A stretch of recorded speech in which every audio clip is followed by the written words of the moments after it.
I want to express thanks to the ministers, Brother Haynes and Bethel and other ministers who stood tall in the best tradition of our churches, fighting for justice for all of the people. I'm glad to see a coalition of conscience that is multiracial.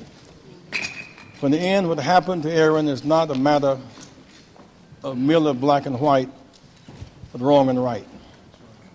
People of conscience must say yes to good police work and service, yes to the need for a judicial system, but yes to one that's fair. Tonight, the Trailblazers will play the Clippers in the basketball court. The arena will be packed. The winner will win with grace, lose with dignity, and they'll shake hands and see you the next game. And why can they, in that setting where it's white and black and brown and steep competition, live with the outcome of the game, no matter who the winner may be? Because the playing field is even.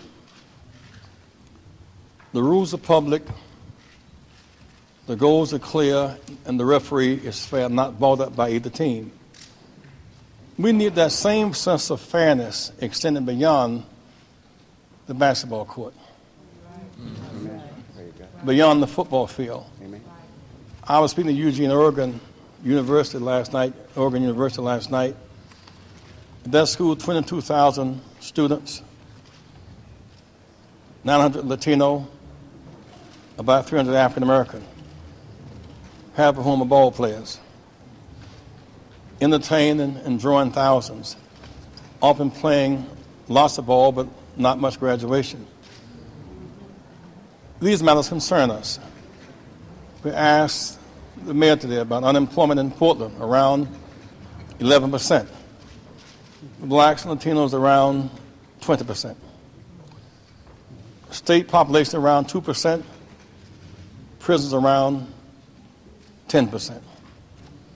Overrepresented in the prisons, underrepresented in the schools. Employment. These matters matter. Ask about the makeup of the police department. Determine that there is no black with a command post in the police department. In the city, you should have a police department that's representative of its people, a reason of reasonable good service. Domestic quarrel between a man and a woman, there should be at least a female officer in the car for a reason of sensitivity between a man and a woman in the quarrel. There are two Latinos in some tense situation. One police officer at least should be able to speak Spanish. Reason of communication. Or a case among blacks. There should be some reasonable and fair representation. So the police department is not representative of the people of the city. The fire department is even worse. And yet these agencies receive federal funds. With that is some responsibility to enforce the laws of inclusion vertically and horizontally. I'm glad people have the discipline here to be nonviolent and in their thrust, to not deflect attention from what happened to Aaron with our own anguish and anger and behavior. So maintain that discipline. The things that come to mind in this specific case: one, the grand jury was all white. It did not represent the citizens of the city. Secondly, outstanding witnesses never called to testify before this grand jury. That is strangely suspect. Another case is if Aaron had had a gun, there had been a shootout, that would be one case. An unarmed man was shot by a high-powered rifle. In the meeting with the police chief and the mayor, asked approximately how far away was Aaron from the shooter. It was suggested maybe 20 yards. That's a fifth of the length of a football field. See, there was no threat obvious to the man who pulled the trigger. No. Worse than pulling the trigger, they let him lay bleeding like a dog, while dogs sniffed his bleeding body and handcuffed a shot man. That's beneath the dignity of man. It's beneath the dignity of Oregonians, of citizens of Portland. People of all persuasions should know there's something not right about that. A shot man on the ground, close enough to handcuff him, but not close enough to put him in a rescue wagon, and as dogs sniffed him as if he were a threat had been shot with a high-powered rifle. And so we cry out for justice tonight. We cry out for peace. But there can be no peace until you take the glass out the wound. And therefore, justice must be thorough, but ought to be quick. Now, maybe the most insulting part of the whole dialogue today was a meaningful dialogue, was that the police officer who did the shooting is scheduled to come back to work tomorrow. It's unacceptable. It is a threat to the integrity of the entire police department. It's not good for any of the police who work to accept him under these conditions. He should at least be suspended until the matter of due process.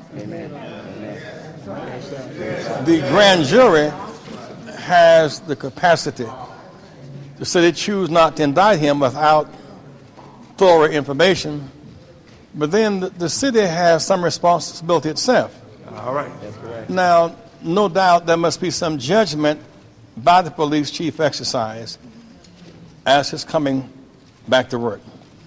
But I would think the reason I'm holding this Urban League book report, and the Urban League director is here. Marcus is fairly close. Because what this case shows, 50 years after the sit-ins in the 1960s, after the great work of Dr. King, and now the election of President Barack Obama, that we're free but not equal. We won the freedom struggle. We're all free but not equal. Disparities represent gaps in opportunity and gaps in unenforced civil rights law. And that's all we really want today for all Americans is equality.